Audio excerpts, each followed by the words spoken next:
どうも、ちぬこチャンネルです。ついに念願だった軽キャンピングカー JP スターハッピーワンプレミアムを購入しました。いつかこの車で日本全国を回りながら釣り旅をするのが私の夢でした。その第一歩として新しい相棒ハッピーワンプレミアムを皆さんにご紹介します。今回は特に釣りと車中泊という視点でこの車の使い勝手を検証していきます。釣り人の目線で見る軽キャンの魅力、ぜひ最後までご覧ください。今回ご紹介するハッピーワンプレミアムはいわゆる軽キャブコンというタイプのキャンピングカーです。軽トラックの荷台にシェルと呼ばれる居住空間を乗せたコンパクトながら快適性もある1台です。ベース車両はダイハツハイゼットトラックですが、登録上は軽ではなく8ナンバーの特殊用途車となっています。軽ベースならではの小回りの良さとキャブコンならではの広々空間を両立したまさに釣り旅にぴったりの仕様です。まずはフロントからチェックします。目を引くのはキャブコンらしいバンクベッド。フロント上部に張り出たシルエットが存在感たっぷりです。ボディカラーは純正カーキを選びました。武骨な雰囲気にシェルの丸みが程よい可愛さをプラスしてくれます。ちなみにシェル部分の塗装はオプションで追加料金がかかります。ハイゼットの標準装備としてメッキフロントグリル、電動格納式ドアミラーが搭載されています。屋根には 175Wh のソーラーパネルを標準装備。さらにオプションで換気扇マックスファンも設置済みです。続いて助手席側を見ていきます。まず目に入るのは大きな窓。スモークガラスで外からの視線をしっかりカット。エントランスドアやバンクベッドにも窓があり、全体で6枚ついています。エントランスドアはプッシュ式の電子キーを採用。鍵いらずで暗証番号で開閉できるのが便利です。一応鍵とリモコンで開けることもできます。こちらは電動式のサイドオーニング。日差し対策やちょっとしたアウトドアに最適です。収納時はボディにフラットに収まり、飛び出しがないので走行中も安心。展開はリモコン一つで操作可能。ボタンを押すとさっと開くのでとっても手軽です。本体自体に強度があるので足なしでもある程度使えます。ただし注意点として強風時には使うことができません。付属の足は少し短めで地面に届きません。車体に取り付けます。濡れた場合はしっかり乾燥を。晴れた日に天日干ししてから収納するのがおすすめです。今回はテーブルレールを追加施工してもらったので、車内テーブルを外でも使えます。椅子があればちょっとしたバーベキューも楽しめそうですね。LED ライト付きで夜でも明るく快適です。さらに外部電源コンセントもあるので、ホットプレートなどを使ったオール電化調理も可能です。こちらはメンテナンスパネル、鍵付きで安全に管理できます。青い給水口は車内ポリタンクへの給水用です。シャワーヘッドは釣り具やペットの足洗いにぴったり。赤い給油口は FF ヒーター用の軽油タンクです。さらに冷蔵庫の排熱口や排水バルブもあります。バルブをひねると排水できます。運転席側を見ていきます。こちらはサイドオープナー。車内の収納とつながっていて、外から荷物を出し入れできる便利なスペースです。長尺の荷物も入るので、例えば傘、アウトドアチェアなんかにもぴったり。私はここに釣り竿を収納したいので、長さを測ってみました。約110センチまでのロッドなら問題なし。パックロッドであれば余裕で収納できます。ガソリンの給油口はここです。34リットル入ります。ノズルが入りづらいので注意が必要です。ここはベース車両のメインバッテリーが入っています。ここはサブバッテリーの排熱口です。リア側をチェックします。外部収納スペースがあり、ゴミなどを一時的に置いておける便利な場所です。外部電源入力も装備。キャンプ場などで電源コードをつないでサブバッテリーを充電できます。さらにオプションのリアサイクルキャリアを装着済み。収納ボックスを積んで釣り具の収納スペースとして活用する予定です。ベースは軽トラックなので重いシェルを乗せると走行性能が心配になります。特にカーブや強風時の横揺れ、悪路での底付きには対策が必須です。そこで納車時から足回りはしっかり強化しています。14インチのキャンピングカー専用アルミホイールを装着。カラーはガンメタを選びました。リアタイヤは幅広いワイドタイヤ。横浜パラダ PA03 に交換し安定性アップ。前後にスタビライザーを装備し車体の傾きを抑えています。リアショックアブソーバーで路面の衝撃を吸収し余計な揺れを軽減。強化リーフスプリングに変更しシェルの重さに耐える耐久力を確保。さらに延長マフラーで排気効率をアップさせています。続いて運転席をチェックします。レース車両はハイゼットトラックで安心の運転支援機能スマートアシストを標準搭載。オリジナルの膝掛け付きシートはブラックカラーを選択。長距離ドライブも快適にサポートしてくれそうです。標準装備でドラレコ付きルームミラーと10インチの Android モニターが付いています。Bluetooth や USB 接続でスマホ連携も簡単です。さらにオプションで便利な ETC2.0 も装着済み。お待たせしました。いよいよ室内へ入ります。エントランスドアを開けると足元にステップライトが灯り夜間も安心です。窓はスライド式のシェードと網戸付きで風通しや光の調節も自由自在。ドアには収納ボックスが設置されておりいろいろ収納できそうです。すぐ横には下駄箱を配置。2、3足の靴が収納可能です。使いやすい木製の手すりもついています。そしてこの近くにダウンライトのスイッチがあります。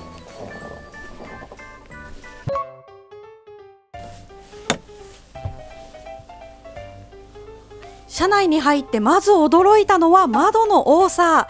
たっぷり光が差し込み開放感が抜群です。外の景色がすぐそこに広がり、窓を開ければ優しい風と草木の香りも感じられそう。内装は白を基調にしたシンプルで明るいデザイン。私の身長156センチでも車内でしっかり立てる高さがあるのも嬉しいポイントです。ソファーは4人ほど座れる広さがあり、家族や友人との旅にもぴったり。窓にはシェードと網戸がついていて換気もバッチリ。早速開けてみましたがしっかり風が通ります。同じ仕様の窓が全部で5枚あります。断熱材が壁にしっかり入っているので夏の暑さや冬の冷え込みを抑えてくれます。ただ車中泊で気になるのは周囲の騒音です。今後 RV パークなどで実際に泊まり周りの車のエンジン音や環境音がどれぐらい聞こえるか詳しく検証してみたいと思います。ここに鏡がついてるのは嬉しいですね。続いて電源周りを見ていきます。まずは操作パネルから。3つのスイッチが並んでいて左から電流計でサブバッテリーの残量を確認できます。電源コントロールパネルで車内家電を一括管理。ただしクーラー、FF ヒーター、ダウンライトは独立回路になっていてコントロールパネルをオンにしなくても使用可能です。インバータースイッチ、コンセント出力のオンオフを切り替えます。パネルの蓋を開けるとブレーカーが出てきます。冷蔵庫など消費電力の大きい機器は使わないときはブレーカーをオフにしておくと安心です。サブバッテリーはソファー下に収納されていてリチウムイオンバッテリー、容量は 400Ah、インバーターは 3000W 出力です。かなり余裕のある構成になっています。充電方法は3つあります。1つ目は走行充電。今回はオプションで高出力オルタネーターに交換済み。純正比で約2倍の発電量を誇ります。2つ目は外部電源。キャンプ場や RV パークなどで使用可能です。3つ目はソーラーパネル。自然エネルギーでの充電も OK です。続いて搭載されている家電を順番に見ていきます。電源コンセントは3箇所とシガーソケットが1箇所です。スマホや家電の給電には困りません。 LED 照明はとても明るく夜間の作業や車内での撮影にも使えそうです。ビルトインクーラーは家庭用と同じ操作感です。試しにスイッチオン。今日は室内が30度以上あるんでめちゃくちゃ涼しく感じます。涼しい。夏場の必須装備です。どの程度冷えるのか、また電力消費量も今後の検証ポイントです。冷蔵庫はコンプレッサー式で容量22リットル、マイナス15度まで下がる本格仕様で、500ミリリットルのペットボトルなら約7本ぐらい入りそうです。私は釣り用のクーラーボックスをメインにして、こちらはサブとして活用予定です。FF ヒーターの操作ボタンはここにあります。燃料は軽油でタンク容量は7リットルですが、溢れ防止のために5リットルを目安に入れるのが安心です。1リットルで約10時間稼働とのこと。送風口はエントランス足元にあり、冬の車中泊の暖かさも後日しっかり検証します。換気扇マックスファンはオプションで取り付けました。調理時の匂いや一酸化炭素対策としても必須装備。風量はかなり強力で、プロペラを逆回転にすれば外気を取り込むことも可能です。テレビ、電子レンジは非搭載です。配線がむき出しになっているので今後まとめる予定。電子レンジスペースは収納として活用します。続いて車内のキッチンを見ていきます。流し台は蓋付きで、使用時は開けて蛇口を立てると水が出ます。使い終わったら蓋を閉めればフラットな調理台として広々使えるのが嬉しいポイント。シンク下には清水タンク約24リットルが収納されています。その下には見えませんが、排水タンク約15リットルも設置済みです。折りたたみテーブルは足を開いてテーブルレールに差し込んで固定します。私はカップホルダーを使わないので、なしの仕様に変更してもらいました。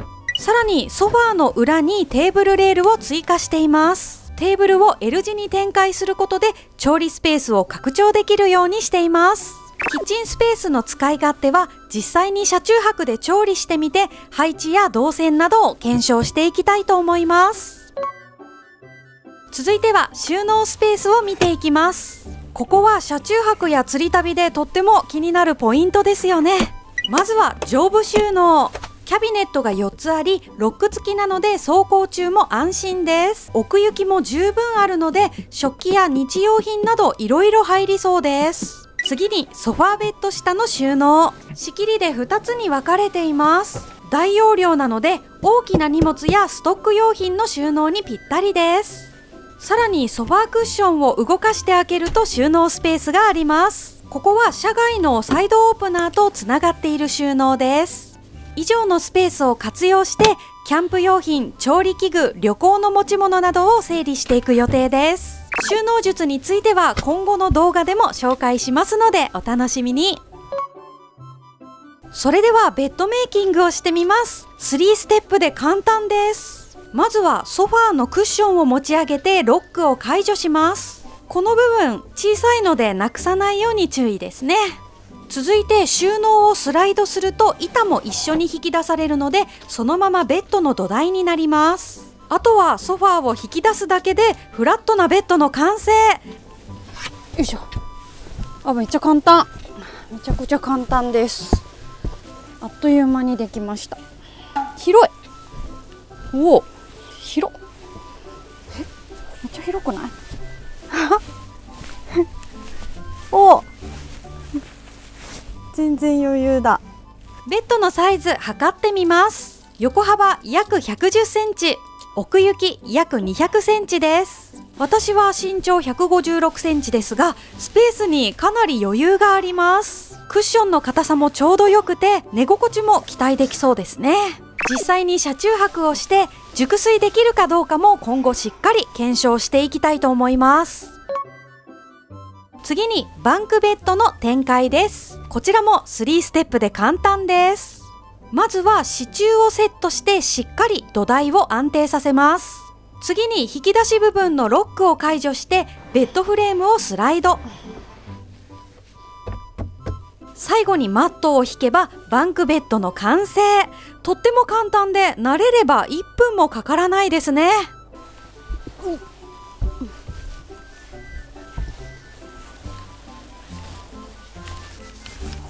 ああ、十分いける。ちょっとだけ天井圧迫感あるから、起きた時にゴンって頭ぶつけなければ大丈夫。頭を反対にした方がいいかもな。こうだな。あ、こっちの方が圧迫感はない。十分これでいけるな。ベッドのサイズ測ってみます。横幅約150センチ、奥行き約180センチです。それに小窓と照明があるのが嬉しいポイントです。明るさと通気性もバッチリ。ちなみに私は一人旅がメインなので、このスペースは収納エリアとして活用する予定です。ここに釣り具や撮影機材など大事な荷物を置いていこうと思います。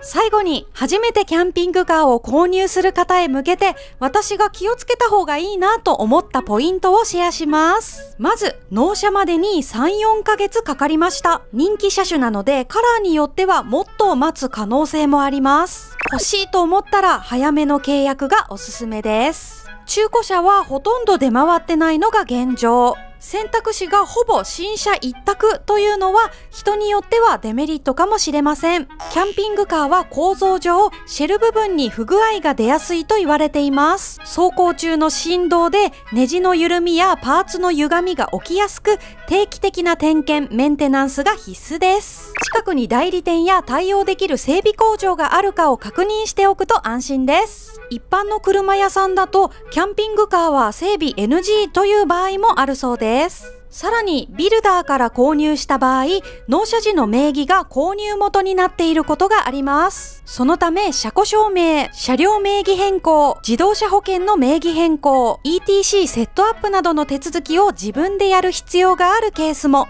ちなみに私はすべて自分でやる選択をしました。代行をお願いすることもできますが、納期が約3週間遅れ、追加費用6万円ほどと言われました。ただし、これらの手続きについては、納車時にスタッフの方が丁寧に説明してくれたので、安心できました。ちぬこチャンネルということで、今回は私の新しい相棒、ハッピーワンプレミアムのご紹介でした。実際の使い勝手やリアルな困りごとも含めて正直にレビューしていきますので、ぜひチャンネル登録と高評価で応援をよろしくお願いします。ご視聴ありがとうございました。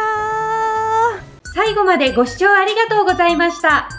チャンネル登録と高評価ボタンを押していただけると動画制作の励みになります。その他のおすすめ動画も見てみてくださいね。